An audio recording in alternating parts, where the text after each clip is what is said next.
சென்னை மலர் கண்காட்சியை முதலமைச்சர் மு க ஸ்டாலின் இன்று தொடங்கி வைக்கிறார். உதகை போன்று தலைநகர் சென்னையிலும் 4வது மலர் கண்காட்சி செம்மொழி பூங்காவில் நடைபெறவுள்ளது. இந்த மலர் கண்காட்சிக்காக கோவை, உதகை, கிருஷ்ணகிரி, ஓசூர், கொடைக்கானல், கன்னியாகுமரி, மதுரையில் இருந்து அரிய வகை மலர்கள் கொண்டு வரப்பட்டுள்ளன. ஓசூரில் இருந்து பிரத்யேக ரோஜா செடிகள் கொண்டு வரப்பட உள்ளன. 30 லட்சம் மலர் தொட்டிகளுடன் மலர் கொண்டு அமைக்கப்பட்டுள்ள பல உருவங்களும் இக்கண்காட்சியில் இடம்பெற உள்ளன. வேளாண்மை துறையின் தோட்டக்கலைத்துறை இதற்கான ஏற்பாடுகளை செய்துள்ளது. முதலமைச்சர் மு க ஸ்டாலின் சென்னை மலர் கண்காட்சியை தொடங்கி வைத்து பார்வையிடுகிறார். வரும் 18ஆம் தேதி வரை நடக்கும் மலர் கண்காட்சியை தினமும் காலை 10 மணி முதல் இரவு 7 மணி வரை பொதுமக்கள் பார்வையிடலாம். பெரியவர்களுக்கு 150 ரூபாயும், சிறியவர்களுக்கு 75 ரூபாயும் கட்டணம் நிர்ணயம் செய்யப்படுவதாக அறிவிக்கப்பட்டுள்ளது. சென்னை அண்ணா பல்கலைக்கழகத்தில் மாணவி பாலியல் வன்கொடுமை செய்யப்பட்ட விவகாரத்தில் அதிமுக சார்பில் உச்சநீதிமன்றத்தில் கேவியட் மனு தாக்கல் செய்யப்பட்டுள்ளது. அண்ணா பல்கலைக்கழகத்தில் மாணவி பாலியல் வன்கொடுமை செய்யப்பட்ட வழக்கில் ஞானசேகரன் என்பவர் கைது செய்யப்பட்டார்.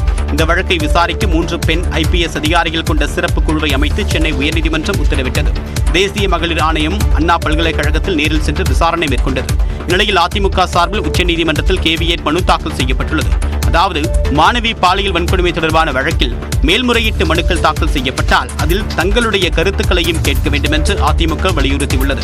இதேபோன்று பாஜக சார்பிலும் வழக்கறிஞர் GS மணி உச்சநீதிமன்றத்தில் கேவியட் மனு தாக்கல் செய்துள்ளார். அவர் கூட பயணிக்க வாய்ப்பு இருக்காது. விஜயுடன் கூட்டணி அமைப்பீர்களா என்ற கேள்விக்கு முன்னாள் முதலமைச்சர் ஓ பன்னீர்செல்வத்தின் எதிர்வினைதான் இது. மதுரையிலிருந்து சென்னை வந்த OPS விமான நிலையத்தில் செய்தியாளர்களை சந்தித்தார். அப்போது விஜயின் அரசியல் எதை நோக்கி செல்கிறது என்பதை பொறுத்திருந்துதான் பார்க்க வேண்டும் என்று கூறினார். திரு விஜய் அவர்கள் தனியாக ஒரு தனி கட்சி ஆரம்பித்து வழிநடத்துவதற்கு ஆரம்பித்திருக்கிறார். அவருடைய எதிர்கால இலக்கு எதை நோக்கி செல்கிறது என்பதை பார்த்துதான் நான் உறுதியாக என்னுடைய கருத்துக்களை சொல்ல முடியும். தேர்தல் ஆணையத்திடம் அவர் அளித்திருக்கக்கூடிய மனு குறித்து கேள்வி எழுப்பியதற்கு அனைத்தையும் நீதிமன்றத்தில் தெரிவிப்பேன் என்றார். அண்ணா பல்கலைக்கழகத்தில் நடைபெற்ற சம்பவம் தொடர்பாக கடுமையான நடவடிக்கை தேவை என்றும் OPS வலியுறுத்தினார். இதனிடையே சென்னை போயஸ் கார்டன் இல்லத்தில் ரஜினிகாந்தை சந்தித்து முன்னாள் முதலமைச்சர் ஓ பன்னீர்செல்வம் பேசினார்.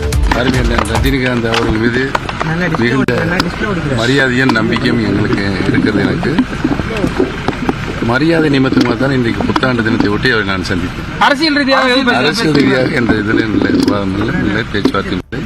மரியாதை நிமித்தமாக எப்படி இருக்காரு சார்? நல்லா இருக்காரு, திரகத்தமா இருக்காரு, உடல் ஆரோக்கியத்தோடு இருக்காரு. நேரில் சந்தித்து புத்தாண்டு வாழ்த்து கூறியதாக கூறப்படக்கூடிய நிலையில் சீமானை தொடர்ந்து OPSம் ரஜினியை சந்தித்தது முக்கியத்துவம் பெற்றுள்ளது. தொடர் விடுமுறை முடிந்து சொந்த ஊர்களில் இருந்து ஏராளமான மக்கள் சென்னை திரும்பியதால் பெருங்களத்தூர் பகுதியில் கடும் போக்குவரத்து நெரிசல் ஏற்பட்டது. அரையாண்டு பள்ளி விடுமுறை, கிறிஸ்துமஸ் மற்றும் புத்தாண்டு விடுமுறைக்காக ஏராளமான மக்கள் குடும்பத்துடன் சென்னையில் இருந்து சொந்த ஊர்களுக்கு சென்றிருந்தனர். விடுமுறை முடிந்து பலரும் ஒரே நேரத்தில் சென்னை நோக்கி திரும்பியதால் பெருங்களத்தூர், தாம்பரம், குரோம்பேட்டை GST சாலையில் கடும் போக்குவரத்து நெரிசல் ஏற்பட்டது.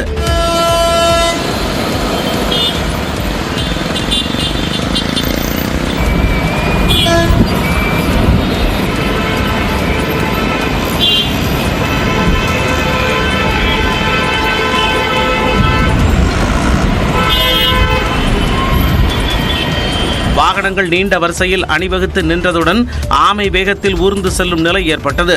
சென்னையின் நுழைவாயிலான தாம்பரம் 0 பாயிண்ட் பகுதியில் பராமரிப்பு பணி நடைபெற்று வருவதும் போக்குவரத்து நெரிசலுக்கு காரணம் என சொல்லப்படுகிறது.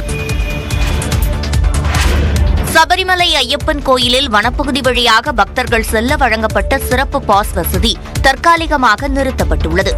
கேரளாவில் உள்ள சபரிமலை ஐயப்பன் கோயிலில் மகரவிளக்கு பூஜையையொட்டி ஏராளமான பக்தர்கள் தரிசனம் மேற்கொண்டு வருகின்றனர். தமிழ்நாடு உள்பட பல்வேறு பகுதிகளிலிருந்து ஏராளமான பக்தர்கள் வழிபாட்டுக்காக சபரிமலைக்கு செல்கின்றனர். அவர்களில் வனப்பகுதி வழியாக பயணித்து பம்பை வந்தடைந்து சபரிமலை செல்வோருக்கு சிறப்பு பாஸ் வழங்கப்பட்டு வந்தது. அதன்படி தினமும் 5000 பக்தர்களுக்கு சிறப்பு பாஸ் வழங்கப்பட்டு அவர்கள் சிறப்பு வழியில் சென்று தரிசித்து வந்தனர். இந்நிலையில் சபரிமலைக்கு வரும் பக்தர்களின் எண்ணிக்கை தொடர்ந்து அதிகரித்து வரும் நிலையில் சிறப்பு பாஸ் வழங்குவது தற்காலிகமாக நிறுத்தப்பட்டுள்ளது. சன்னிதானத்தில் ஐயப்பனை தரிசிக்க பக்தர்கள் நெடுநேரம் காத்திருப்பதை தவிர்க்கும் நோக்கில் சிறப்பு பாஸ் சேவை தற்காலிகமாக நிறுத்தி வைக்கப்பட்டுள்ளது. வீடியோவுக்கு நான் எனக்கு இந்த மாதிரி தோன்றப்பையும் நான் இந்த வீடியோ பண்ண வேணாம் அப்படின்னு நான் யோசிக்கிறதுக்கான காரணமும் என்னன்னா லீகல் சைட்ல இருந்து இதை பற்றி நம்ம இந்த டைமில் பேசக்கூடாது அப்படின்னு சொல்கிறதுனால தான். அதையும் மீறி பேசுறதுக்கான காரணம் நான் என்ன ஸ்டேட்டில் இருக்கணும், அதனால தான். சட்டத்தை மீறி கருவில் இருந்த தனது குழந்தையின் பாலினத்தை அறிவித்தது, தொப்புள் கொடியை வெட்டியது உள்ளிட்டவை பற்றி யூடியூபர் இர்ஃபான் தந்த விளக்கமே இது. சென்னையைச் சேர்ந்த யூடியூபரான இர்ஃபான் தனது மனைவி பிரசவத்தின் போது குழந்தையின் தொப்புள் கொடியை கத்திரிக்கோலால் துண்டித்தார். இது தொடர்பான வீடியோவை அவர் பகிர்ந்த நிலையில் அது மருத்துவ சட்டங்களுக்கு எதிரானது என சர்ச்சைக்குள்ளானது. அதற்கு முன்பு கருவில் இருந்த குழந்தையின் பாலினத்தை விழா நடத்தி வெளியிட்டதும் கடும் கண்டனத்திற்கு உள்ளானது. இவை மருத்துவத்துறையின் விசாரணை மற்றும் நடவடிக்கைகளுக்கு உள்ளாகின. ஆனால் இதுவரைக்கும் எந்த விளக்கமும் தராத இர்ஃபான் முதன்முறையாக மௌனம் கிடைத்துள்ளார். உதயநிதி சார் கூட ஒரு வீடியோ பண்ணியிருக்கேன், பியூர் ப்ரொமோஷன்ஸ். அண்ட் இன்னொரு வீடியோவும் பண்ணியிருக்கோம் நினைக்கிறேன், அது ஒரு ரீல் ஒன்று பண்ணியிருக்கோம். அதான் அந்த ரீல் அதுவுமே ப்ரொமோஷன் தான். இந்த ப்ரொமோஷனல் வீடியோஸ் நான் பண்ணதுனால அந்த ப்ரொமோஷனல் வீடியோக்கு I get paid for it. So இந்த விஷயம் நான் பண்ணதுனால அவங்க எனக்கு சப்போர்ட் பண்ணுறாங்க அப்படின்னு சொல்லிட்டு சொல்கிறது எந்த வகையில் அது எப்படி ஜஸ்டிஃபை பண்ண முடியும் அப்படின்றது எனக்கு தெரியல. ஏன்னா தாம் எந்த கட்சியிலும் கிடையாது என்றும் தன்னை குறிவைத்து தாக்கி பேசுவது வேதனை தருவதாகவும் இர்ஃபான் வேதனையை வெளிப்படுத்தியுள்ளார்.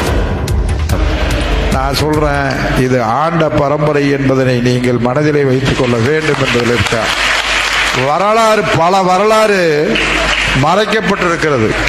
மதுரையில் நடந்த நிகழ்ச்சி ஒன்றில் தமிழக பத்திரப்பதிவுத்துறை அமைச்சர் மூர்த்தி பேசிய வீடியோதான் இது. மதுரை திமுக மைதானத்தில் சில வாரங்களுக்கு முன் நடந்த நிகழ்ச்சியில் அமைச்சர் மூர்த்தி ஆண்ட பரம்பரை என குறிப்பிட்டு பேசியது சர்ச்சையை கிளப்பியுள்ளது. சுதந்திரத்திற்காக உயிரிழந்த 5000த்திற்கு மேற்பட்டவர்களின் வரலாறு மறைக்கப்பட்டுள்ளதாக அமைச்சர் மூர்த்தி பேசியதாக வீடியோவில் குறிப்பிடப்பட்டுள்ளது. இந்நிலையில் இது தொடர்பான வீடியோ சமூக வலைதளங்களில் வெளியாகி சர்ச்சையை ஏற்படுத்தியுள்ளது. இதுக்கெல்லாம் படிப்பு அறிவு விவசாயத்தில் தொழில்துறையில் நம்ம அவர்கள் முன்னுக்கு இருந்தாலும் கூட படிப்பறிவில் அன்றைக்கு பின்தங்கி இருந்த காரணத்தினால் நம்முடைய வரலாறுகளை கொண்டு வராத சூழ்நிலை இருக்கிறது. அமைச்சர் மூர்த்தியின் சாதிய ரீதியிலான கருத்துக்களுக்கு சமூக வலைதளங்களில் எதிர்ப்பு கிளம்பியுள்ளது. இரட்டை இலை சின்னத்தை எதிர்க்கட்சித் தலைவர் எடப்பாடி பழனிசாமி பயன்படுத்த தடை விதிக்க கோரி முன்னாள் முதலமைச்சர் ஓ பன்னீர்செல்வம் தேர்தல் ஆணையத்திடம் மனு அளித்துள்ளார்.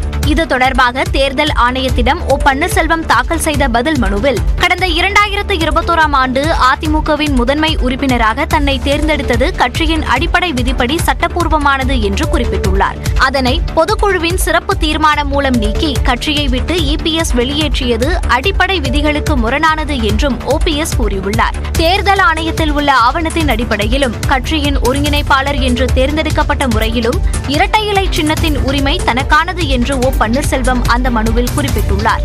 தற்போது உள்ள கட்சியின் நிர்வாகம் சட்டவிரோதமானது என்று குறிப்பிட்டுள்ள ஓபிஎஸ் இரட்டை இலை சின்னத்தை அவர்கள் பயன்படுத்த அதிகாரம் கிடையாது என்று சுட்டிக்காட்டியுள்ளார். அதிமுக தொடர்பான உரிமையியல் வழக்குகள் நீதிமன்றத்தில் நிலுவையில் உள்ளதால் அதன் முடிவு வரும் வரை எடப்பாடி பழனிசாமி வசமுள்ள கட்சி தொடர்பான அதிகாரங்களை தேர்தல் ஆணையம் திரும்பப் பெற வேண்டும் என்றும் ஓபிஎஸ் வலியுறுத்தியுள்ளார். சேலம் மாவட்டம் மேட்டூர் அணை முழு கொள்ளளவை எட்டியதால் திப்பம்பட்டி நீரேற்று நிலையத்திலிருந்து சரபங்கா வடிநிலத்தில் உபரி நீர் திறக்கப்பட்டுள்ளது. மேட்டூர் அணையிலிருந்து உபரி நீரை சரபங்கா பாசன பகுதியில் உள்ள 100 ஏரிகளில் நிரப்பும் வகையில் சரபங்கா நீரேற்று திட்டம் செயல்படுத்தப்பட்டு வருகிறது. இத்திட்டத்தின் கீழ் மேட்டூர் அணையின் உபரி நீர் 56 நீர்நிலைகளுக்கு கொண்டு செல்லும் பணிகள் தற்போது நிறைவடைந்துள்ளன. மேட்டூர் அணையின் நீர்மட்டம் முழு கொள்ளளவான 120 அடியை எட்டிய நிலையில் சுற்றுலாத்துறை அமைச்சர் ராஜேந்திரன், சேலம் நாடாளுமன்ற உறுப்பினர் டி.எம். செல்வகணபதி, மாவட்ட ஆட்சியர் பிருந்தாதேவி ஆகியோர் திப்பம்பட்டி நீரேற்று நிலையத்திலிருந்து உபரி நீரை திறந்துவிட்டனர். அணையிலிருந்து உபரி நீரை வறண்ட ஏரிகளுக்கு திருப்பிவிடும் பணி நடைபெற்று வருகிறது.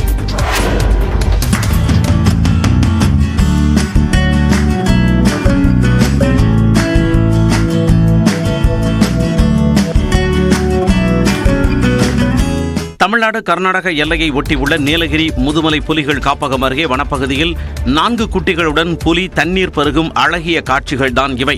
மலையடிவாரத்தில் அமைந்துள்ள பந்திப்பூர் தேசிய பூங்காவுக்கு வரும் சுற்றுலா பயணிகளை வனத்துறையினர் ட்ரக்கிங் வாகனம் மூலம் வனவிலங்குகளை காண வனப்பகுதிக்குள் அழைத்துச் செல்வது வழக்கம்.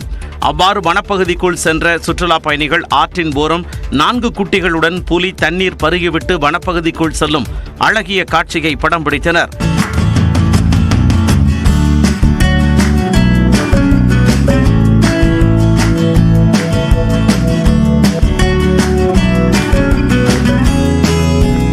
தாய்ப்புலியானது தனது குட்டிகளுடன் தண்ணீர் பருகிவிட்டு வனப்பகுதிக்குள் அவற்றை அழைத்துச் செல்லும் காட்சி காண்போரை வெகுவாக ரசிக்க வைத்தது.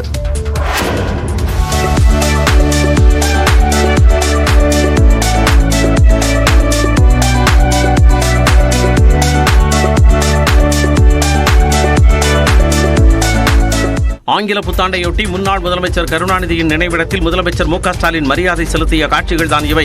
அப்போது துர்கா ஸ்டாலின், அமைச்சர் சேகர்பாபு ஆகியோர் உடனிருந்தனர். கருணாநிதி நினைவிடத்தில் அஞ்சலி செலுத்திய பிறகு அங்கிருந்த பொதுமக்களுக்கு முதலமைச்சர் ஆங்கில புத்தாண்டு வாழ்த்துக்களை தெரிவித்தார்.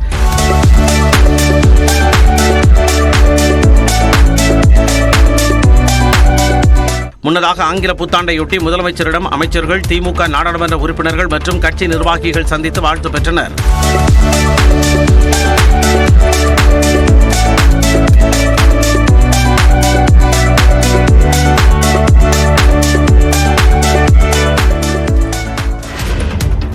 விவசாயிகளுக்கான PM ஃபசல் பீம யோஜனா மற்றும் வானிலை அடிப்படையிலான பயிர் காப்பீடு ஆகிய 2 திட்டங்களை ஓராண்டுக்கு நீட்டிக்க மத்திய அமைச்சரவை ஒப்புதல் அளித்துள்ளது. 2025ஆம் ஆண்டுக்கான முதல் அமைச்சரவை கூட்டம் பிரதமர் நரேந்திர மோடி தலைமையில் நடைபெற்றது.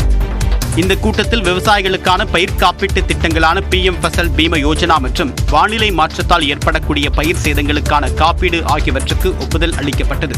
இந்த பயிர் காப்பீடு திட்டங்களுக்கு ஏறத்தாழ 69,515 கோடி ரூபாய் நிதி ஒதுக்கப்பட்டுள்ளது. மேலும் வேளாண்மையில் பயிர் சார்ந்த புத்தாக்கம் மற்றும் தொழில்நுட்ப ஆராய்ச்சிகளை மேற்கொள்ள தனி நிதியம் தொடங்க 824 கோடியே 77 லட்சம் ரூபாய் ஒதுக்கி மத்திய அமைச்சரவை ஒப்புதல் அளித்துள்ளது. மேலும் விவசாயிகளுக்கு வழங்கப்படக்கூடிய ஒருமுறை சிறப்பு தொகுப்பு DIP உரத்திற்கான மானியத்தை மேலும் ஓராண்டுக்கு நீட்டிக்கவும் அமைச்சரவை ஒப்புதல் அளித்துள்ளது. 4 கோடி விவசாயிகள் பயன்பெறக்கூடிய வகையில் இதற்காக ஏறத்தாழ 3,850 கோடி ரூபாய் நிதி ஒதுக்கப்பட்டுள்ளது. ராஜஸ்தானில் ஆழ்துளை கிணற்றில் 10 நாட்களாக உயிருக்கு போராடிய பெண் குழந்தை மீட்கப்பட்ட சிறிது நேரத்திலேயே உயிரிழந்தது சோகத்தை ஏற்படுத்தியுள்ளது. கோட்புட்லி பெக்ரோர் மாவட்டத்தில் உள்ள விளை நிலத்தில் கடந்த 23ஆம் தேதி விளையாடிக் கொண்டிருந்த சேத்துனா என்ற 3 வயது பெண் குழந்தை அங்குள்ள 700 அடி ஆழ்துளை கிணற்றில் தவறி விழுந்தது. ஆழ்துளை கிணற்றில் 120வது அடியில் சிக்கி தவித்த குழந்தையை மீட்க மீட்புக் குழுவினர் இரவு பகலாக போராடி வந்தனர். அந்த ஆழ்துளை கிணற்றுக்கு அருகிலேயே குழி தோண்டி குழந்தையை மீட்க நடவடிக்கை எடுக்கப்பட்டது. இந்த மீட்பு பணி 10வது நாளாக நேற்றும் நீடித்த நிலையில் அந்த குழந்தை ஆழ்துளை கிணற்றில் இருந்து பாதுகாப்பாக மீட்கப்பட்டது. அதைத் தொடர்ந்து குழந்தையை மருத்துவமனைக்கு அழைத்துச் சென்றனர். குழந்தையின் உடல்நலம் சீராக இருப்பதாகவும் தொடர்ந்து கண்காணித்து வருவதாகவும் மருத்துவர்கள் தெரிவித்தனர். ஆனால் சிறிது நேரத்திலேயே குழந்தை உயிரிழந்தது. மீட்பு பணி தாமதமானதால் தான் குழந்தை உயிரிழந்ததாக பெற்றோர் ஆதங்கம் தெரிவித்துள்ளனர்.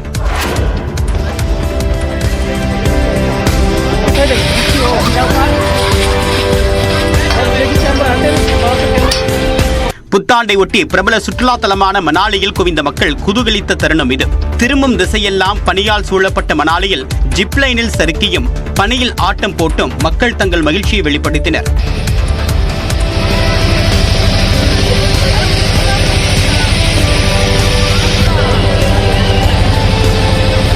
வயதை மறந்து பல தரப்பினரும் தங்களுக்குள் இருக்கக்கூடிய குழந்தைத்தனத்தை பனியில் விளையாடி வெளிக்கொண்டு வந்தனர்.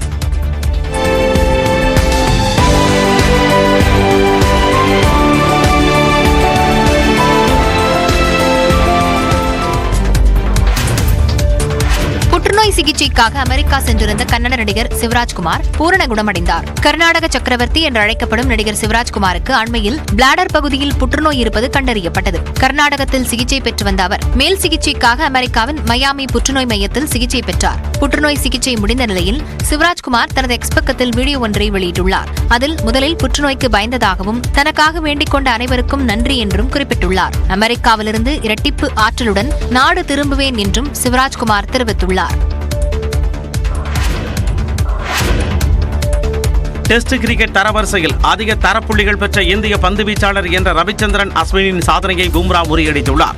ஆஸ்திரேலியாவுக்கு எதிரான டெஸ்ட் கிரிக்கெட் தொடரில் இந்திய அணியின் வேக பந்து வீச்சாளர் ஜஸ்பிரித் பும்ரா தொடர்ந்து சிறப்பாக செயல்பட்டு வருகிறார். முதல் 4 டெஸ்ட் போட்டிகளில் 30 விக்கெட்டுகளை வீழ்த்தி அசத்திய இவர் பந்து வீச்சாளர்களுக்கான தரவரிசையில் புதிய சாதனையை நிகழ்த்தியுள்ளார். 907 தரப்புள்ளிகளை பெற்றுள்ள பும்ரா இந்திய பந்து வீச்சாளர்களில் அதிக புள்ளிகள் பெற்றவர் என்ற சிறப்பை பெற்றுள்ளார்.